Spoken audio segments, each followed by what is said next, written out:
ഈശോ മിശിഹായ്ക്ക് സ്തുതിയായിരിക്കട്ടെ. സോറി, ഇവിടെ വരുന്ന ഈ സോറി എന്ന് പറയുന്നത് ഒരു വോക്കൽ ടിക്സ് ആണ് കേട്ടോ.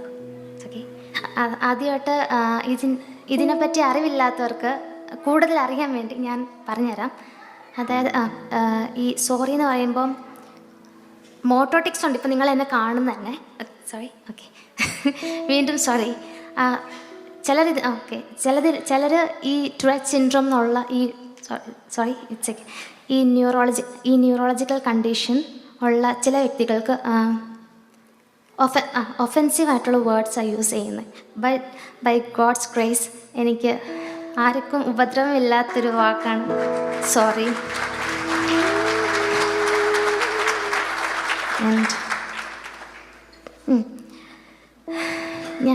അതിന് മുന്നേ തന്നെ ഈ ദർശനം 2025 പെരിങ്ങാല മിഷനോടനുബന്ധിച്ച് നടത്തുന്ന ഈ മ്യൂസിക്കൽ ഈവൻറ്റിന് എന്നെ ക്ഷണിച്ചതിന് ആദ്യം തന്നെ എല്ലാവരോടും ഇതിന് പിന്നിൽ പ്രവർത്തിക്കുന്ന എല്ലാ സംഘാടകർക്കും ഒത്തിരി നന്ദി. എൻ്റെ പാട്ട് ക്ഷമയോടെ കേട്ടിരിക്കുന്ന നിങ്ങൾക്കും അതിനെ സപ്പോർട്ട് ചെയ്യുന്നവർക്കും ഒക്കെ എല്ലാവർക്കും ഒത്തിരി നന്ദി. ഈശോയ്ക്കും നന്ദി. കാരണം എന്നെ ഇപ്പോഴും പിടിച്ചു നിർത്തുന്ന ഒരു വചനമാണ്, നിനക്കെൻ്റെ കൃപ മതി, എന്തെന്നാൽ ബലഹീനതയിലാണ് എൻ്റെ ശക്തി പൂർണ്ണമായും പ്രകടമാകുന്നത്. 2 കൊരിന്തോസ് 12-9 തിരുവചനം. ഞാൻ തളരുമ്പോഴും ഞാൻ ടിക്സ് ഇങ്ങനെ ഉണ്ടാകുമ്പോൾ എനിക്ക് ഒത്തിരി അതിൻ്റെ ഫ്രസ്ട്രേഷനുണ്ട്, ആങ്സൈറ്റി ഉണ്ട്, ടെൻഷനുണ്ട്, പിന്നെ അങ്ങനെ പല മാനസിക അസ്വസ്ഥതകളും എനിക്കുണ്ട്. ഇങ്ങനെയുള്ളവർക്ക് കൂടുതലാണ്. അപ്പം ഇതിനെയൊക്കെ മാനേജ് ചെയ്യാൻ എന്നെ ഹെൽപ്പ് ചെയ്യുന്നതും കൂടുതലും ഈ ഒരു വചനമാണ്, നിനക്കെൻ്റെ കൃപ മതി, എന്തെന്നാൽ ബലഹീനതയിലാണ് അവൻ്റെ ശക്തി പൂർണ്ണമായും പ്രകടമാകുന്നത്. അതോടൊപ്പം തന്നെ നിൻ്റെ കുറവുകളെ ഓർത്ത് പ്രശംസിക്കാൻ ഈശോ പറഞ്ഞിട്ടുണ്ട്. അപ്പം ഞാൻ ഒരു നാണക്കേടും ഇല്ല. ഇന്നേ വരെ ഞാൻ ഈശോയോട് കംപ്ലൈൻറ്റ് ചെയ്തിട്ടില്ല. എനിക്ക് തോന്നുന്നില്ല കംപ്ലൈൻറ്റ് ചെയ്യാനുള്ള മനസ്സ്. എത്ര തളർന്നാലും, എത്ര സാഡ്നെസ്, എത്ര ഡൗൺ ആയാലും എനിക്ക് പറ്റുന്നില്ല ഈശോയോട് കംപ്ലൈൻറ്റ് ചെയ്യാൻ. കാരണം എനിക്കറിയാം ഈശോയ്ക്ക് ഒരു മാസ്റ്റർ പ്ലാൻ ഉണ്ട് എന്നെ പറ്റി. അവൻ തീരുമാനിക്കാതെ അവൻ ആഗ്രഹിക്കാത്ത ഒരു കാര്യവും, അവൻ്റെ പദ്ധതിയിലല്ലാത്ത ഒരു കാര്യവും, അവൻ്റെ അറിവിലില്ലാത്ത ഒരു കാര്യവും എൻ്റെ ലൈഫിൽ നടക്കില്ല, നമ്മുടെ ആരുടെയും ലൈഫിലും. അവൻ തീരുമാനിക്കും. അത് സുഖ ദുഃഖങ്ങൾ അനുവദിക്കുന്നത് ഈശോയാണ്, തരുന്നതും ഈശോയാണ്. അപ്പം ഈ ഒരു നെഗറ്റീവായിട്ടുള്ളൊരു ഈ ഒരു അസ്വസ്ഥത ഈശോ എനിക്ക് അനുവദിച്ചത് എൻ്റെ വിശ്വാസത്തെ വളർത്താനും, എൻ്റെ കുടുംബത്തിൻ്റെയും എൻ്റെയും വിശ്വാസത്തെ വളർത്താനും ഒക്കെ സഹായിച്ചു എന്ന് പറയാം. ഈ ഒരു ടിക്സ് എൻ്റെ ലൈഫിൽ വന്നത് എൻ്റെ കുടുംബത്തിൻ്റെയും എൻ്റെയും പ്രാർത്ഥന, ഈശോയോടുള്ള അടുപ്പം കൂട്ടാൻ സഹായിച്ചു. ഒരു പക്ഷേ ഈ ടിക്സ് ഇല്ലായിരുന്നെങ്കിൽ ഈ ഒരു അവസ്ഥ എനിക്കും ഇത് കണ്ടു നിൽക്കുന്ന പലർക്കും, എസ്പെഷ്യലി എൻ്റെ ഫാമിലി കണ്ടു നിൽക്കുന്ന എല്ലാവർക്കും തന്നെ എനിക്ക് വേണ്ടി പ്രാർത്ഥിക്കുന്നുണ്ട് ഒത്തിരി പേര്. ഇപ്പം നിങ്ങളിൽ ഇടയിലുള്ളവരാണെങ്കിൽ പോലും ഇപ്പം പ്രാർത്ഥിക്കുന്നുണ്ടായിരിക്കും. അപ്പം ഒത്തിരി പേരുടെ ജനങ്ങളുടെ നാനാജാതി മതസ്ഥരല്ലാത്ത എല്ലാവരും എനിക്ക് വേണ്ടി പ്രാർത്ഥിക്കുന്നുണ്ട്. അപ്പം എന്നാ പറയുക, ഈശോ ഞങ്ങളെ അതിലൂടെ വളർത്തുന്നതാണ്. ഈശോയോടുള്ള അടുപ്പം കൂട്ടാൻ വേണ്ടി എനിക്ക് ഈ ഒരു അവസ്ഥ, കുറച്ച് നാളത്തേക്കുള്ള അവസ്ഥ ഞാൻ വിശ്വസിക്കുന്നു. വിശ്വാസം എന്ന് പറയുമ്പം എനിക്ക് പ്രത്യാശയുള്ള എനിക്ക് ഒരിക്കൽ എപ്പോഴെങ്കിലുമൊക്കെ ആയിട്ട് മരിക്കുന്നതിന് മുമ്പ് തന്നെ എനിക്ക് ശാന്തമായിട്ടിരിക്കാൻ, എൻ്റെ മനസ്സും ശരീരവും ശാന്തത എന്നെ അനുഭവിക്കാൻ എന്നുള്ള ഒരു കൃപ, ഒരു അവസരം ഈശോ എനിക്ക് ഒരുക്കി തരും. എൻ്റെ മരണം വരെ അത് നീണ്ടു നിൽക്കും. മാറുമോ ഇല്ലയോ ഒന്നും ഈശോയുടെ ഹിതം എന്നാന്ന് എനിക്ക് അങ്ങനെ പൂർണ്ണമായിട്ട് അറിയില്ല. ഇത് മാറുമോ ഇല്ലയോ എന്ന് എനിക്ക് അറിയില്ല. പക്ഷെ എന്നാലും എനിക്ക് അങ്ങനെ ദിവസം വരുന്ന ഞാൻ ആഗ്രഹിക്കുന്നുണ്ട്, പ്രത്യാശയുണ്ട്, അറിയാം എനിക്ക് പറ്റും. അതാണ് വിശ്വാസം. അല്ലാതെ ഇപ്പം ഞാൻ പ്രാർത്ഥിക്കുക, ഈശോയെ ഇത് മാറ്റി തരണേ, അല്ലെങ്കിൽ നീ എന്തിനാ എനിക്കിത് അനുവദിച്ച്, എന്തിനാ എനിക്ക് തന്നു, അങ്ങനെ കംപ്ലൈൻറ്റ് ചെയ്യാതെ ഈശോയുടെ കുരിശ് ചുമക്കാൻ, ഈശോ ചുമന്ന ഭാരമുള്ള കുരിശിൽ ചുമക്കാൻ എന്നെയും കൂടെ വിളിച്ചിരിക്കുക. അങ്ങനെ നമ്മൾ ഓരോരുത്തരും നമ്മുടെ ഈ കൂട്ടത്തിൽ തന്നെ നിങ്ങളിൽ പലരും പല അസ്വസ്ഥതകളും ശാരീരിക മാനസികമായ അസ്വസ്ഥതകൾ നേരിടുന്നവർ, മറ്റുള്ളവരറിയാതെ മറ്റുള്ളവരറിയുന്ന കാണുകയുള്ളതും പറ്റാത്തതുമായ അസ്വസ്ഥതകളുണ്ടായിരിക്കും. അപ്പം എല്ലാവർക്കും അവരവരുടെ വിഷമം വലുതാണ്. എനിക്ക് എൻ്റെ വിഷമം വലുതാണ്. ഈവൻ മറ്റുള്ള മുന്നിൽ ചെറുതാണോ വലുതാണോ എനിക്കറിയില്ല. എല്ലാവർക്കും അവരവരുടെ വിഷമം വലുതാണ്. പക്ഷേ എന്താ പറയുക, ഇതിനെ അങ്ങ് അക്സെപ്റ്റ് ചെയ്ത് മുമ്പോട്ട് നീങ്ങാൻ എന്നെ പ്രേരിപ്പിക്കുന്ന, എന്നെ കൂടുതലും എൻഗേജ്ഡ് എന്താ പറയുക മോട്ടിവേറ്റ് ചെയ്യുന്ന എൻ്റെ ഒത്തിരി ആൾക്കാരുണ്ട്. ഞാൻ ഡൗൺ ആകുമ്പോഴൊക്കെ ആണെങ്കിലും സൈക്കോളജിക്കലി ഡൗൺ ആകുമ്പോഴാണേലും ഒന്ന് എന്നെ അപ്ലിഫ്റ്റ് ചെയ്യാൻ, സ്പിരിച്വലി അപ്ലിഫ്റ്റ് ചെയ്യാനും ഒന്ന് മാനസികമായി ഉയർത്താനും ഒക്കെ എന്നെ ഹെൽപ്പ് ചെയ്യുന്ന എൻ്റെ ഫാമിലി, എൻ്റെ അച്ചാച്ചനും അമ്മ, എൻ്റെ 2 കണ്ണുകളായ എൻ്റെ അച്ഛനും അമ്മയും. അവരിലൂടെ ഈശോയെ ഞാൻ അവരിലൂടെ കാണുകയാണ്, അവരിലൂടെ സ്പർശിക്കുക ഈശോയെ ഞാൻ, അവരിലൂടെ ഈശോയുടെ സ്നേഹത്തെ ഞാൻ അറിയുന്നു.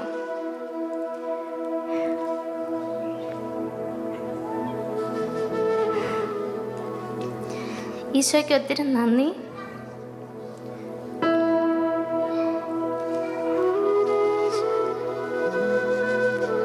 എന്നും ഞാൻ ഈശോയ്ക്ക് നന്ദി പറഞ്ഞ് ജീവിക്കും. ഒരിക്കലും ഈശോയെ തള്ളിപ്പറയാതിരിക്കട്ടെ എന്ന് ഞാൻ പ്രാർത്ഥിക്കുന്നു. കാരണം എനിക്ക് എൻ്റെ മരണം വരെ ഈശോ എന്ത് അസ്വസ്ഥത എനിക്ക് അലോ ചെയ്താലും ഈശോയോട് ഞാൻ കംപ്ലൈൻറ്റ് ചെയ്യില്ല എന്നുള്ളൊരു പ്രതിജ്ഞ ഈശോയ്ക്ക് ഒരു പ്രതിജ്ഞ എടുത്തിട്ടുണ്ട്. ഈശോയ്ക്ക് പ്രോമിസ് ചെയ്തിട്ടുണ്ട്. എലിസബത്ത് എന്നുള്ള വേർഡിൻ്റെ നെയിമിൻ്റെ അർത്ഥം തന്നെ ഈശോയുടെ വാഗ്ദാനം, ദൈവത്തിൻ്റെ വാഗ്ദാനം എന്ന്. അപ്പം ഞാൻ ഈശോയ്ക്കൊരു പ്രോമിസ് ചെയ്തിട്ടുണ്ട്, ഞാൻ അങ്ങനെ ചെയ്യില്ല, അങ്ങനെ പറയില്ല. അങ്ങനെ ഒരു അവസരം വന്നാൽ പോലും അതിന് ഈശോയുടെ നാമം എടുത്തു പറയാൻ വേണ്ടിയുള്ള കൃപ എനിക്ക് തരണമെന്ന് ഞാൻ പ്രാർത്ഥിക്കാറുണ്ട്. ഈശോയുടെ നാമം എടുത്തു പറയാൻ വേണ്ടി ഞാൻ പ്രാർത്ഥിക്കുന്നു. അങ്ങനെ സാധിക്കാൻ വേണ്ടി അതിനുള്ള ശക്തി തരണമെന്നും ഞാൻ പ്രാർത്ഥിക്കുന്നു. അപ്പം ഈശോ പോലും വൾണറബിൾ ആയിട്ടുണ്ട് കുരിശിൽ മരിക്കുന്നതിൻ്റെ തലേദിവസം രാത്രി അല്ലേ. അപ്പം എന്നാ പറയുക, നമ്മൾ പച്ച മനുഷ്യർ അത്രയും ദുർബലരാണ്, അത്രയും വൾണറബിളാണ് നമ്മൾ.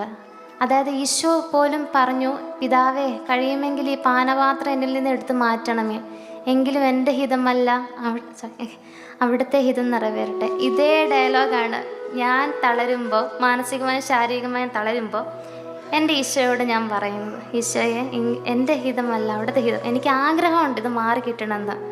ഞാൻ കംപ്ലൈൻറ്റ് ചെയ്യില്ല, പക്ഷേ എനിക്ക് ആഗ്രഹമുണ്ട് ഈശോ ഇതൊന്ന് മാറ്റി തരണം. പക്ഷേ നിൻ്റെ ഹിതം നടക്കട്ടെ. എനിക്കറിയാം നിനക്ക് എന്നെപ്പറ്റി ഒരു പ്ലാനുണ്ട്, ഒരു മാസ്റ്റർ പ്ലാനുണ്ട്, ഒരു വലിയൊരു പദ്ധതിയുണ്ട്. എനിക്കറിയാം ലോകത്തിൻ്റെ ഒരു സാക്ഷ്യം ആയി തീരാൻ വേണ്ടിയിട്ടുള്ളൊരു കുഞ്ഞാന്ന് എനിക്കറിയാം.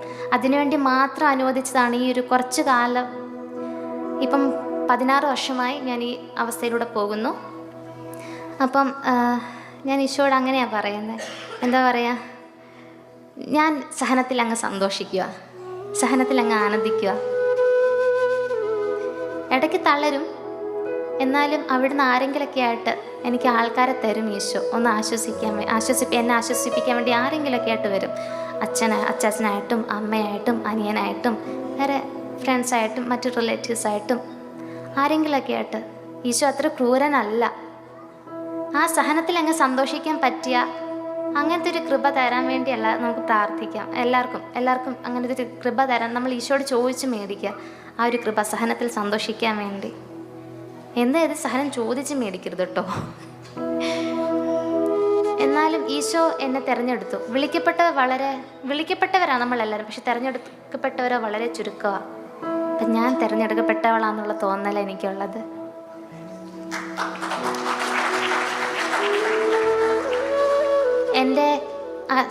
എൻ്റെ അറിവുള്ള നാൾ മുതൽ തന്നെ ഞാൻ ഇങ്ങനെ, എനിക്ക് അതിന് മുമ്പ് ഞാൻ എങ്ങനെയാണെന്നുള്ളത് എനിക്ക് ഓർമ്മയില്ല. ടിക്സു തുടങ്ങിയതുപോലും എനിക്ക് ഓർമ്മയില്ല. കാരണം 9-10 വയസ്സുള്ളപ്പോൾ തൊട്ടാണ് തുടങ്ങിയത്. അത് കഴിഞ്ഞ് അന്ന് ഞാൻ എങ്ങനെ വളരെ മൈൽഡായിരുന്നു. ഓരോ മണിക്കൂർ വെച്ചേ ഉണ്ടായിരുന്നുള്ളെന്ന് തോന്നുന്നു, എനിക്കറിയില്ല. വളരെ മൈൽഡായിട്ടായിരുന്നു. ഇപ്പം വയസ്സ് കൂടുന്തോറും, ഏജ് കൂടുന്തോറും ഇത് കൂടിക്കൊണ്ടിരിക്കുന്ന പോലെയാണ്. ഇത് അൺക്യൂറബിളാണ്, അൺകംഫർട്ടബിളാണ്, അൺസ്റ്റോപ്പബിളാണ്, അൺകൺട്രോളബിളാണ്.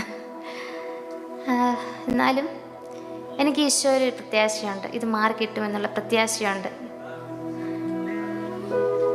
ഞാൻ ഒരു പാട്ട് അവസാനം ഒരു എന്നാ പറയുക, ഈശോയുടെ എന്നാ പറയുക, ഞാൻ എനിക്ക് തന്നെ ഒരു അനുഗ്രഹമാണ്. അതായത് ഈ ടിക്സ് ഇല്ലാതെ ഈ ടിക്സ് ഇല്ലാതെ ഞാൻ ഇല്ലായിരുന്നെങ്കിൽ ഞാൻ അഹങ്കരിച്ച് വേറെ ഏതെങ്കിലും ലെവലായി പോയേനെ. ഇപ്പോഴും അഹങ്കാരം ഇല്ലെന്നല്ല, എന്നാലും ഞാൻ ഈ ടിക്സിനെ കാണുന്നത് എങ്ങനെയാണെന്ന് വെച്ചാൽ, ഈ കണ്ണ് കിട്ടാതിരിക്കാൻ കുഞ്ഞു പിള്ളേരുടെ മുഖത്തും പൊട്ട് കുത്തത്തില്ല ഇങ്ങനെ, അതുപോലെയാണ്. അങ്ങനെ കണ്ണ് കിട്ടാതിരിക്കാൻ വേണ്ടി എനിക്കൊരു കുത്ത് തന്നതാണ് ഈശോ. അത്രയും വിചാരിക്കുന്നുള്ളൂ. ഈശോയ്ക്ക് വേണ്ടി പാടാൻ ഇങ്ങനെ ചാൻസ് തന്ന എല്ലാവർക്കും ഒത്തിരി നന്ദിയുണ്ട് കേട്ടോ.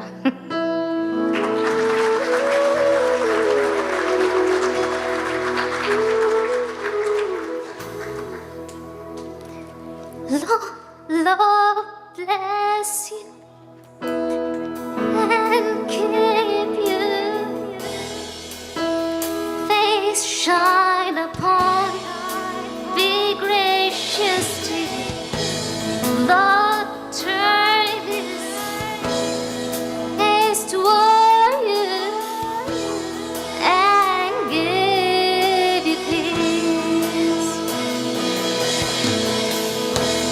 Lord bless you and keep you, make his face shine upon you, be gracious to you.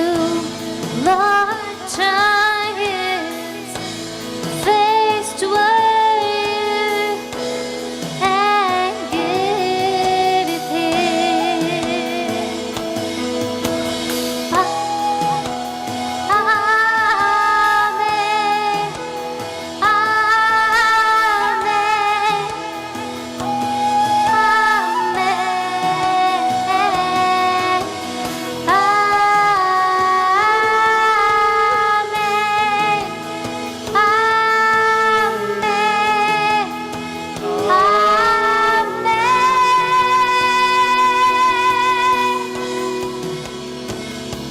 Glorify your name, Jesus.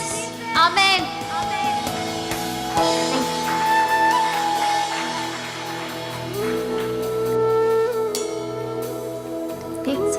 ഈ കുറവുകളെ നിറവുകളാക്കി മാറ്റുന്നവനാണ് കർത്താവ്. അത് ഈ ടിക്സ് ഇല്ലായിരുന്നെങ്കിൽ ഈ പാട്ടിൽ ഞാൻ ഒരിക്കലും അറിയപ്പെട്ട ചാൻസ് ഇല്ലായിരുന്നു. ഇതിനെ അതിജീവിച്ച് പാടുന്നുണ്ടാന്ന് തോന്നുന്നു. എന്നാലും ഇവർ അറിയപ്പെടുന്ന ഒരു വ്യക്തിയായിട്ട് മാറാൻ കഴിഞ്ഞെന്ന് തോന്നുന്നു. അപ്പം അതിനും കൂടി ഇടയാക്കിയത്, അതിനും ഒരു ഇത് തന്നതായിരിക്കും ടിക്സ് എനിക്ക് അനുവദിച്ച് ഈ ചെറിയൊരു സഹനം കുറച്ച് നാളത്തേക്കാണെന്ന് ഞാൻ കരുതുന്നു. അങ്ങനെ ആകട്ടെ. എന്തായാലും ഈശോയ്ക്ക് ഒത്തിരി നന്ദി. ഒന്നില്ലല്ലോ എനിക്ക് ഈ സഹനത്തിൽ ആനന്ദിക്കാൻ സാധിക്കുന്നുണ്ട്. ഈശോ കുരിശ് ചുമന്ന, ആ ഭാരമുള്ള കുരിശ് ചുമന്നതിൻ്റെ ഒരു ചെറിയൊരു ഭാഗം നമ്മളും ചുമക്കുന്നു, അത്രയേ ഉള്ളൂ. അത് ഓർക്കുമ്പോൾ തന്നെ എൻ്റെ എല്ലാ വിഷമം മാറി കിട്ടും. Thank you.